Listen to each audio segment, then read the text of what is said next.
Hola, estudiantes del Instituto Universitario del Prado. Soy el maestro Jorge Enrique Gómez Sánchez, titular de la asignatura Derecho Bancario. Hoy vamos a tener un tema muy interesante que tiene que ver con el secreto bancario versus inteligencia financiera en México. Es un análisis de los límites legales, la jurisprudencia y el equilibrio constitucional que tiene que ver con lo que es el secreto bancario, ¿no? Esto es un derecho que tienen las personas e instituciones para que no se dé a conocer su información que esté impuesta, que esté en alguna cuestión bancaria y que, bueno, cuando la autoridad puede solicitar esa información, obviamente fundado y motivado, para poder no caer en una arbitrariedad o en un caso una violación a derechos fundamentales, derechos humanos. Bien, espero que les guste, va a estar muy interesante, en verdad es todo un tema esto del secreto bancario y bueno, iniciamos la conferencia de hoy.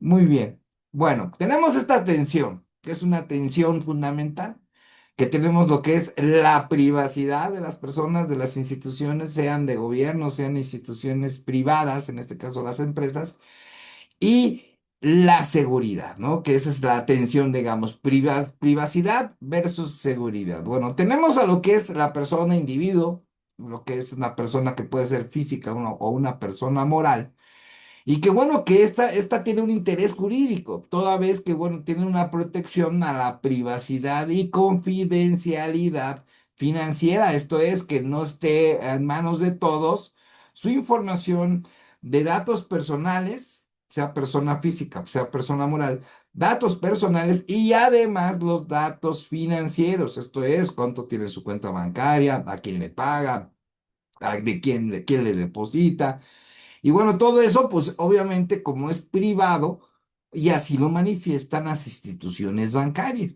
Bueno, pues esto es el derecho del secreto bancario como salvaguarda de un derecho humano, un derecho fundamental a la vida privada y generador de confianza de estas personas morales o personas físicas. Esto es en cuanto a la sociedad, ¿no? Ciudadanía e instituciones. Pero bueno, se encuentra equilibrado o más bien, en este caso se encuentra versus, en contra, de lo que es el Estado, ¿no? El Estado que también tiene un interés jurídico, pero ¿cuál es el interés jurídico del Estado? Pues bueno, combatir los delitos económicos complejos, ¿no? Uno de ellos, el lavado de dinero, conocido con operaciones con recursos de procedencia ilícita, el enriquecimiento ilícito, entre otros, ¿sí? Y la misión precisamente del Estado, pues es prevenir estas operaciones ilícitas, lo que mencionábamos, lavado de dinero, y todavía más, el financiamiento al terrorismo, la corrupción, el enriquecimiento ilícito y otros tipos penales en los cuales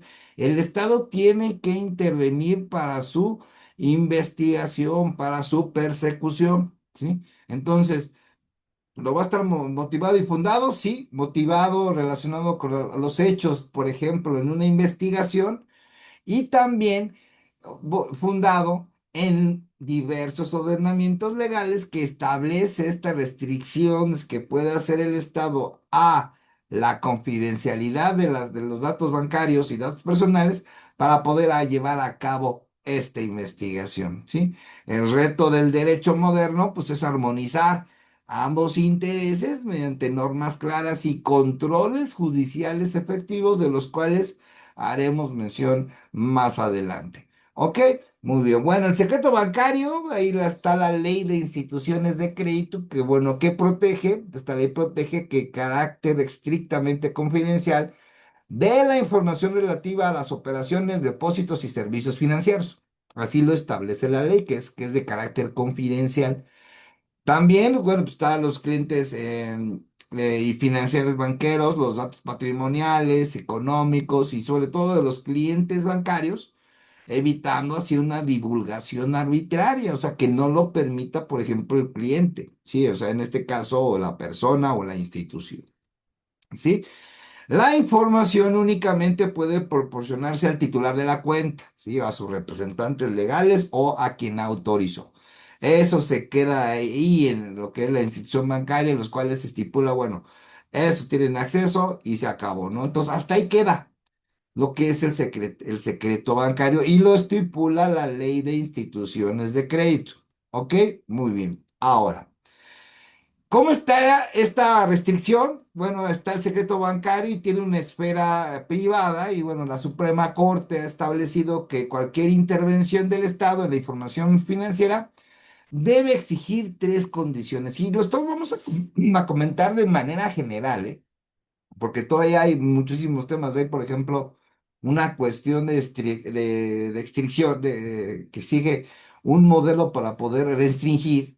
En este caso es un modelo que se llama test de proporcionalidad, que también es emitido por la Suprema Corte, de la cual, bueno, ¿cuál es el procedimiento que se tiene que llevar a cabo para realizar una restricción? Y sobre todo restricción constitucional. Si en este caso sería una restricción constitucional. Bueno, vamos a hablarlo de tema general para no meternos en ese test de proporcionalidad porque es irnos más allá y en verdad también es todo un tema. Pero yo se los voy a enseñar de una manera muy clara y precisa. ¿Ok? Bueno, primero debe existir una legalidad. ¿Esto qué quiere decir? Que si, bueno, vas a hacer una restricción, en este caso, para lo que es el secreto bancario, lo tiene que decir la ley. Se puede restringir o se puede obtener la información bancaria de X persona o de cualquier persona bajo estas condiciones. O sea, tendrá que cumplir esto. Así, entonces, primero va a tener que estar legalidad que existe el arte. Que va a tener una fundamentación y motivación, claro, debe de haber un fundamento legal, debe de haber una motivación y hechos que lo tengan, ¿no? Fundamentación que esté en la ley, y motivación, que tiene que ver con los hechos.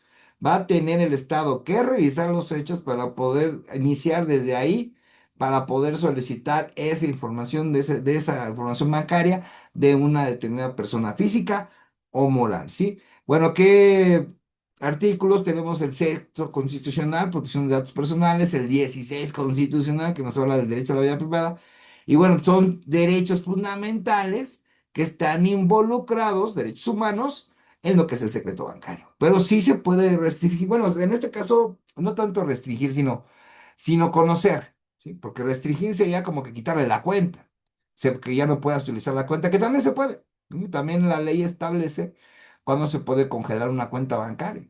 En este caso, esto se da mucho, por ejemplo, en cuestiones de materia laboral. En el procedimiento laboral, si el patrón ya en una sentencia de un tribunal laboral no paga lo que ya fue sentenciado, se puede congelar la cuenta de la empresa, fíjense. Entonces, sí, sí hay otros tipos de acciones con respecto al, digamos, la restricción. Bueno, aquí tenemos una figura muy interesante que existe en nuestros mecanismos, ordenamientos legales en nuestro país y esta se llama la Unidad de Inteligencia Financiera, está a cargo de la Secretaría de Hacienda y Crédito Público.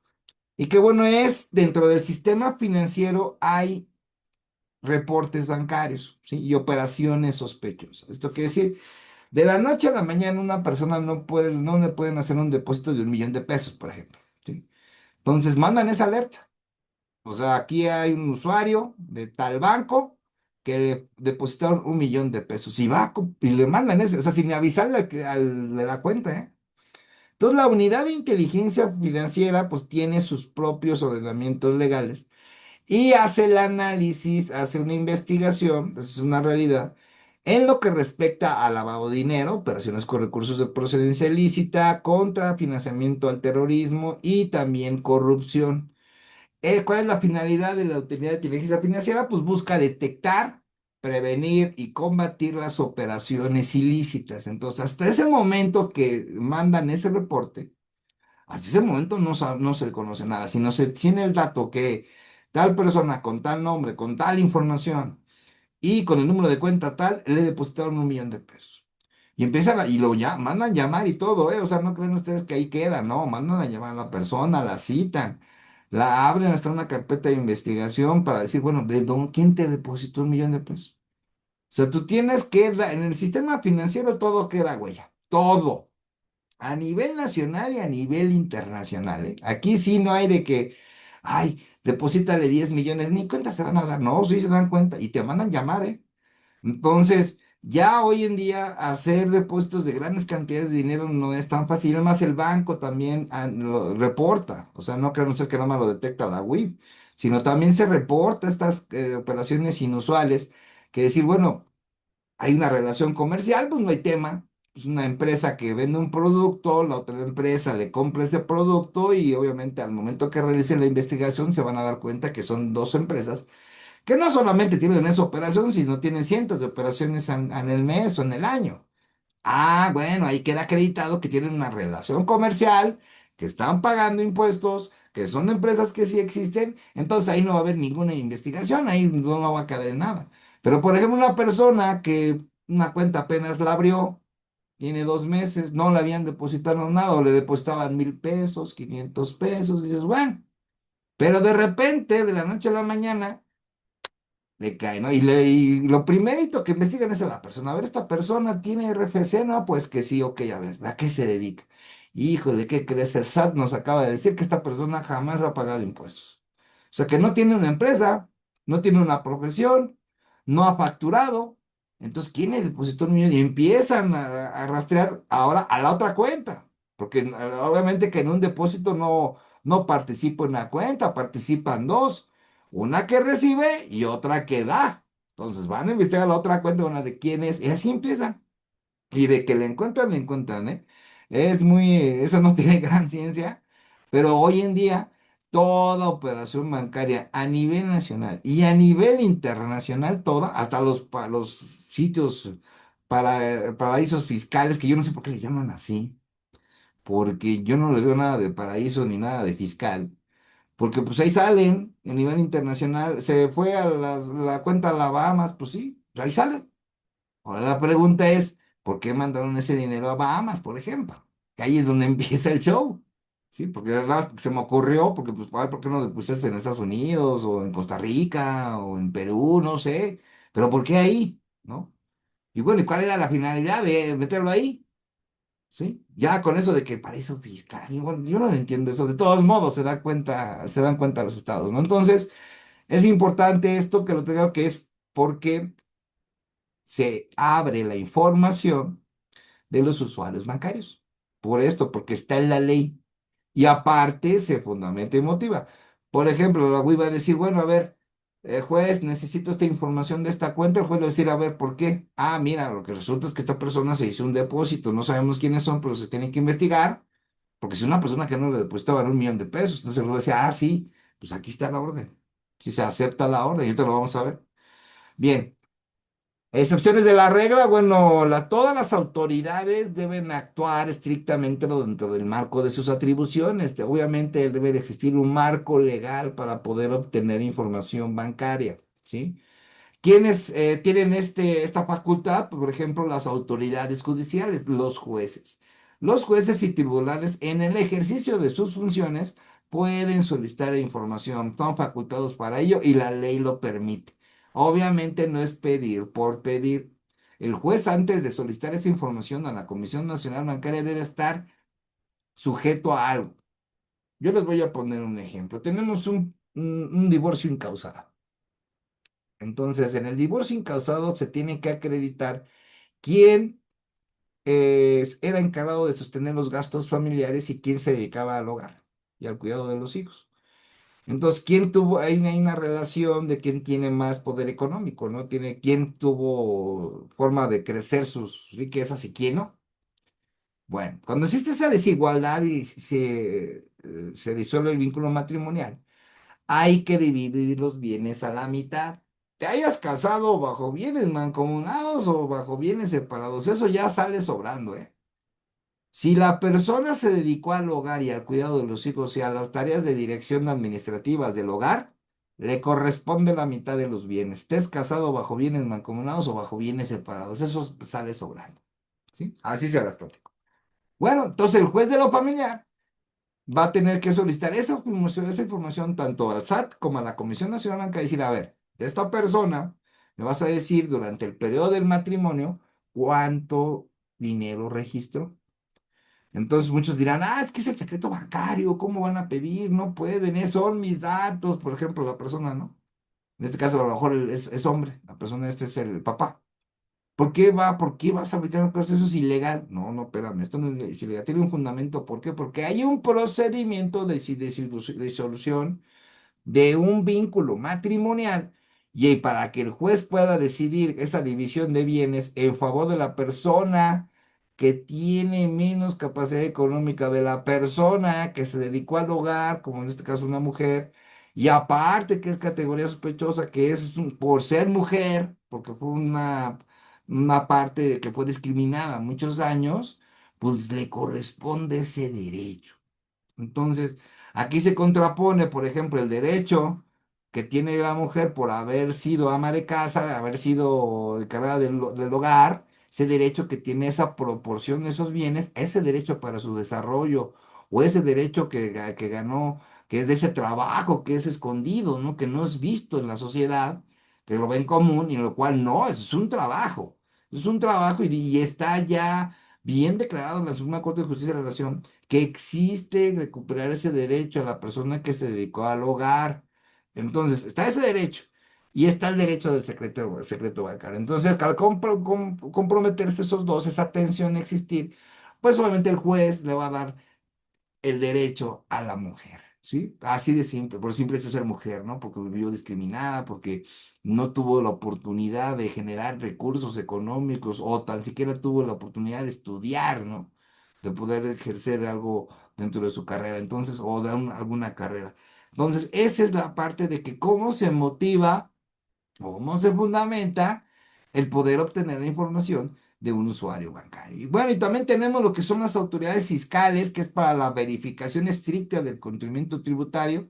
Persona que no paga impuestos también, pues eso va a ser su fundamento, su motivación y fundamento.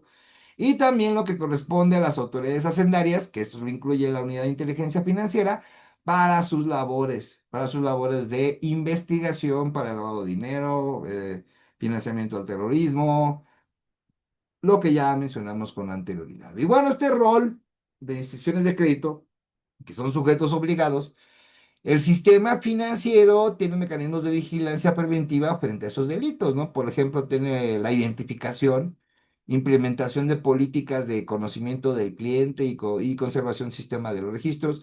Siempre van a tener que guardarse los registros de todo, depósitos, pagos, de todo. Monitoreo, vigilancia constante de las transacciones para detectar patrones anómalos o injustificados, ¿no? Obligación legal de alertar a las autoridades, que es la Comisión Nacional Bancaria, la Secretaría de Hacienda y Crédito Público, sobre operaciones específicas. En este caso, se habla, por ejemplo, de operaciones relevantes, ¿no? De operaciones inusuales, fuera del perfil, operaciones internas preocupantes, este tipo de alertas que se van a dar cuenta en el sistema financiero y que se van a ir a investigación. Yo, por ejemplo, les cuento, yo estaba viendo el periódico, no, bueno, no me gusta mucho ver noticias. Bueno, pues las veo porque pues, hay que estar actualizado. Bueno, nada más en la noticia, ¿no? Ya las opiniones son las que no veo. Pero me llamó la atención en un supuesto de una investigación que hicieron relacionada con actores que fueron servidores públicos, de los cuales hablan de una corrupción sistemática, ¿no? De que estaba en investigación porque habían dinero proveniente del erario del gobierno, pues hicieron traslados de dinero a otro país, ¿no? Por ejemplo, a un servidor público, cuando tiene un cargo alto, se le abre su cuenta bancaria.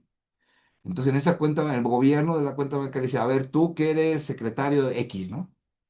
Te voy a entregar 3.000 millones de pesos, ¿no? Porque eso es lo que le corresponde para X proyecto, ¿no?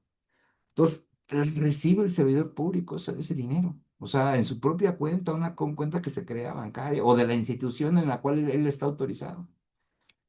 Pues acaba ese dinero en países del Caribe. Y ahí es cuando te dices, bueno, a ver, ¿cómo se les ocurre que si ese dinero va a ser de aplicación a la institución o es de aplicación para el gobierno o es de aplicación para X proyecto, acabe en el Caribe? Yo no sé cómo, a quién se le habrá ocurrido esa idea magnífica, no sé a quién se le ocurre, o están pensaron que nunca se iban a dar cuenta, yo creo, su ignorancia llega tanto, que ahí está, entonces, como es prueba plena, porque ahí no hay de otra, ¿sí?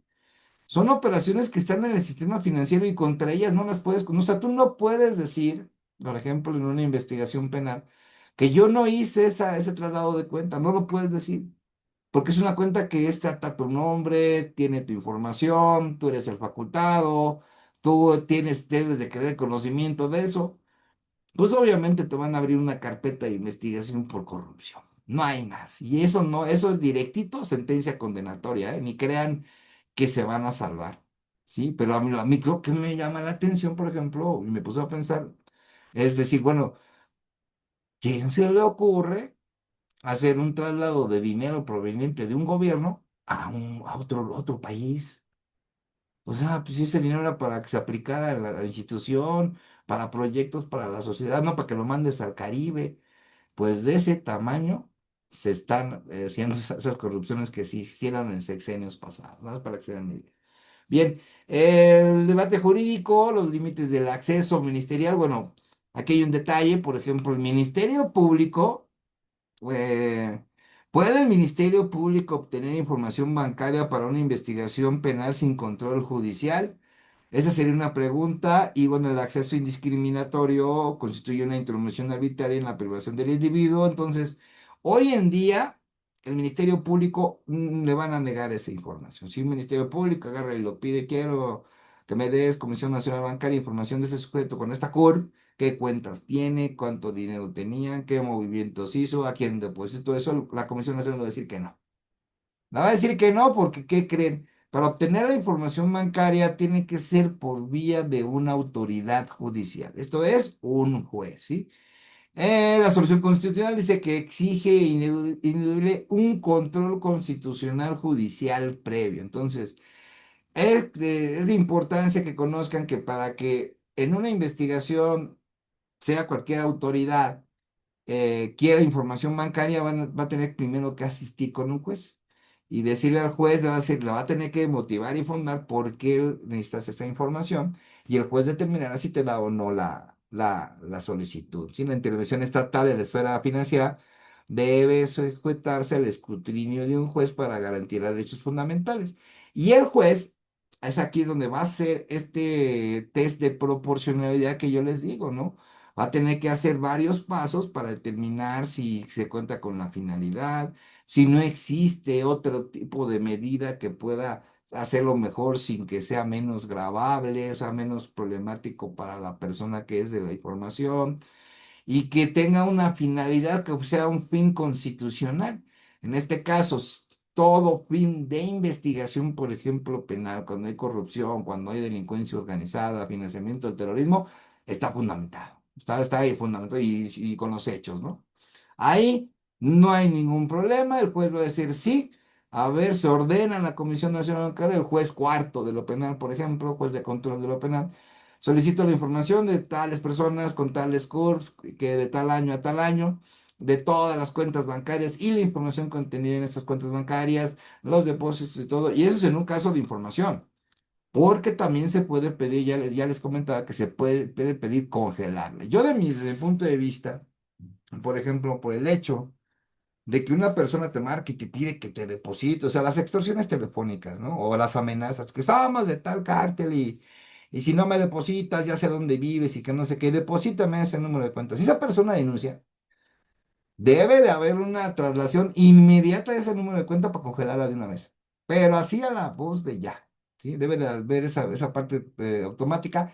Yo no la he visto, pero debería de existir, ¿no? Porque ahí estamos ante un delito. Y bueno, tenemos aquí dentro de la jurisprudencia de la Suprema Corte, pues bueno, que el Ministerio Público en una investigación penal, pues no puede por sí solo recibir esa información, requiere una orden de un juez de control para que le den esa información, ¿sí? Para lo que son autoridades fiscales, ya aquí hay un criterio, no sé si todavía siga vigente, que es un criterio en el cual para las autoridades fiscales no es necesario una orden judicial previa, sino para las autoridades fiscales, que esto es Secretaría de Hacienda y Crédito Público, para fines fiscales, no necesitan una orden judicial. Bueno, tenemos las responsabilidades de los actores financieros. Bueno, tenemos una responsabilidad administrativa. Esto quiere decir que hay multas, inhabilitación profesional o despido por violar políticas internas de confidencialidad. Por ejemplo, si una persona que trabaja en la Comisión Nacional Bancaria se le ocurre, sin orden judicial, andar repartiendo información, ¿no? Obviamente eso le genera, va a generar una responsabilidad administrativa. También una responsabilidad civil que obliga a recuperar económicamente si hay un daño patrimonial o moral ocasionado por esa filtración al cliente. Y también, pues, una responsabilidad penal, que son las sanciones de privación de libertad dependiendo de la gravedad de la conducta y también del uso ilícito, ¿no? Porque, por ejemplo, hay que recordar que los trabajadores de la Comisión Nacional Bancaria son servidores públicos y pueden cometer delitos de este tipo de naturaleza, ¿no? Establece esas sanciones estrictas que debe de haber. Y tenemos, por ejemplo, también normas internacionales. Estas normas internacionales tenemos como lo es la GAFI, que es el Grupo de Acción Financiera Internacional, que impulsa estándares globales, presión, obliga a México a adecuarse a esa legislación para la transferencia y el rastro de beneficiarios finales dentro de este marco legal.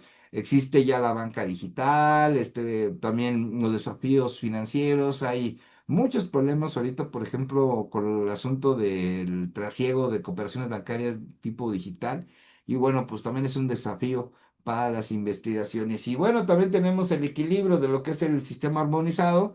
El secreto bancario y la inteligencia financiera son instituciones complementarias, ¿no? Se ayudan en ambas.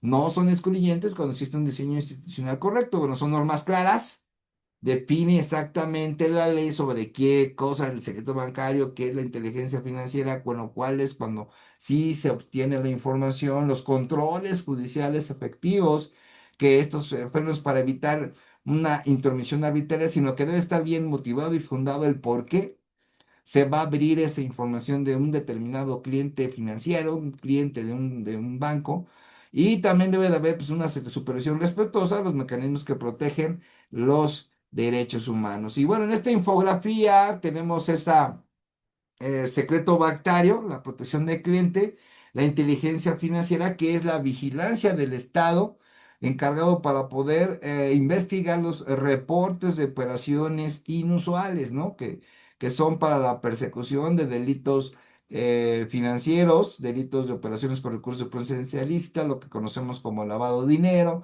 financiamiento al terrorismo y corrupción, ¿sí? Sobre todo en corrupción institucional. Y el secreto bancario, pues también que, bueno, ahí la ley también protege al servidor, al servicio bancario, ¿no? Al cliente bancario que tiene sus derechos humanos y que esto obliga a que, bueno, si tienes acceso a la información bancaria de una persona, sea física o sea moral, pero de control judicial. El Ministerio Público no puede recibir esa autorización. Las autoridades fiscales sí pueden, según esta, bueno, hay que ver si este criterio todavía sigue vigente. Y bueno, también quien tiene acceso a la información, pues es el titular. Pero, por ejemplo, para obtener información es muy importante de alguien, de una persona moral, de una persona física, recibir la información bancaria es sí y solo sí de control judicial.